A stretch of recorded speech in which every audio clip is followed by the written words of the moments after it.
Hey, what's going on, guys? It's Kaufman is Alive. I look at comic books new and old. Today I'm looking at a new comic book, Venom number 37 by Marvel Comics. This is the newest issue of Venom. It's a Venom War tie-in, and it's Legacy number 237. It's a $3.99 book. Um, Cafu is on the cover here. I like how they've got these corner panels for the Venom series here. It looks like maybe it's just a Venom War thing, but if Marvel started doing some sort of corner paneling like this with kind of a new flavor to it, I'd like it. I wish they'd do it more often and in more books. But I like it on this cover. Always love the Venom logo. Um, got the big hand of Venom covering up Spider-Man's face, and we actually do get a Spider-Man and Venom fight in this book, which is pretty cool. And we got Venom in the Eye of Spider-Man. I don't know if this is some sort of throwback, like homage cover. The last issue of the Venom War was supposed to be an homage to the first appearance of Punisher in Amazing Spider-Man. Not sure if this is an homage to something. Maybe the Alex Ross Marvel's cover with Venom grabbing his hand, and instead of Green Goblin, we got Venom in the eye. That's my best guess. Let me know in the comments what you think. Maybe you know. Maybe you have a better idea. But we got this old man Dylan Brock here, and he's gone back into the past to try and find some elements to create this weapon to stop what's going on in the Venom War, to stop his future from coming to pass. So he pretty much is Cable. He's even got like a scar over his eye. He looks a lot like Cable, but he's got some Doom tech, which has allowed him to go into the past. And he is in control of the Venom symbiote. They are symbiotic at this point. And he gets what he needs from Molten Man right here in the very first panel of the book. And Spider-Man doesn't know who he is, hasn't met Venom yet, as we're in the past. So in a way, maybe we're almost retconning the first appearance of the first meeting between Spider-Man and Venom here, perhaps. But I like the way Cafu, the artist here, is drawing Venom. Get a nice little fight here between the two. Molten Man's getting away, so Spider-Man just webs up Dylan and goes after Molten Man. But Dylan easily escapes.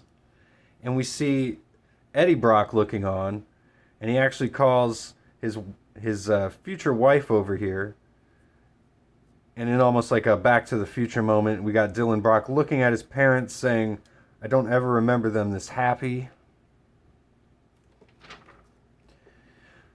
So we got Torrin Grunbeck is the writer and Cafu is the artist. Frank Del Marta is the color artist. But I want to point something out here. There's no credits here for Peralta underneath Cafu here.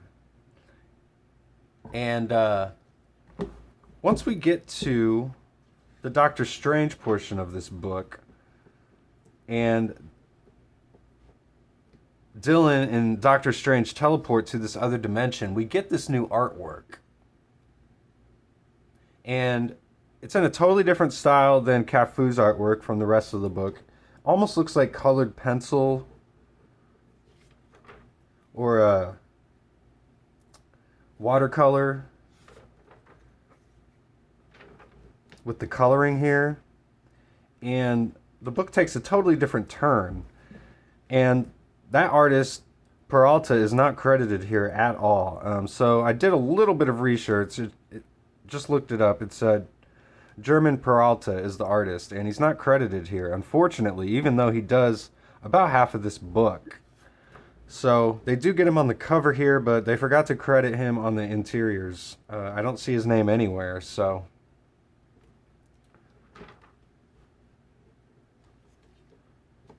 Then we get Dylan visiting Doctor Strange here in the past still, and he needs Doctor Strange's help. We get some funny interplay here as he's talking to Venom, And Venom's talking to him, and Doctor Strange says, "I can hear you both." But he tries to be polite, but he doesn't know what this thing is, so he pulls the symbiote off of Dylan, traps it in this cube. And this is a really cool scene. I really like this scene. Doctor Strange says, "I've never seen a demon like this before. Shapeshifter?" And he says, "No, it's a symbiote."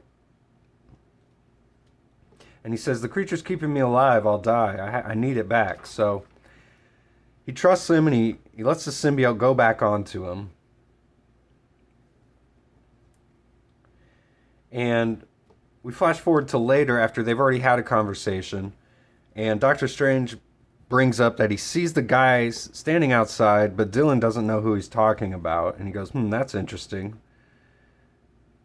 And then he says, "How did you learn about Kithon in the first place?" And he says, "You told me about him." And he says, "That seems highly unlikely." And then Strange just uses his sight to look into Dylan Brock and look into the future where he comes from, and using his mystical powers to see if there's anything he can do to prevent this from happening, if there's anything even Dylan can do. And Strange basically discovers that there's really nothing that we can do except destroy the symbiote robots and ourselves. So there's really no future here. And Doctor Strange kills himself here to protect Dylan. And Doctor Strange from the past, he's affected by what happens in the future, and he's going to try and help Dylan as much as he can here in the past still. So this is when Strange takes him through this portal here, and we hit this other part of the book that I mentioned earlier. And Strange tells Dylan not to make any deals with demons. So they almost immediately meet these two childlike demons who are trying to make deals with them the entire time here. And we see we're in this like fantasy land where there's just demons and wild creatures everywhere. And Venom and Doctor Strange start to defend themselves. They're seeking this Kython character, presumably some sort of god, and he's going to help Dylan, I'm assuming, get another piece of this weapon. As you might remember, way back at the beginning of this book, we were fighting Spider-Man and Molten Man, and we got what we came for in the very first panel. So I can only assume that this MacGuffin we're chasing is going to add to this weapon that Dylan is trying to build here. So,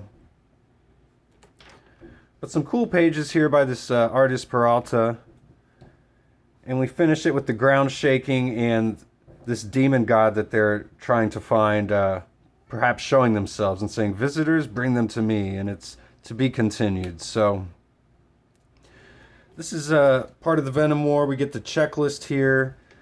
Right now I'm just reading Venom War through Venom, the main title. Unless something big happens that I hear about, I'm not going to be really picking up any of the other Venom comics. No, I take that back. I am reading the Wolverine Venom War tie-in. And I did a review of that a few days ago, the first issue of that by Tony Fleeks and Tim Seeley and Kev Walker's on art. So go check that review out if you haven't yet. I do post comic book reviews every day. So subscribe if you haven't already. And I'll see you guys on the next one.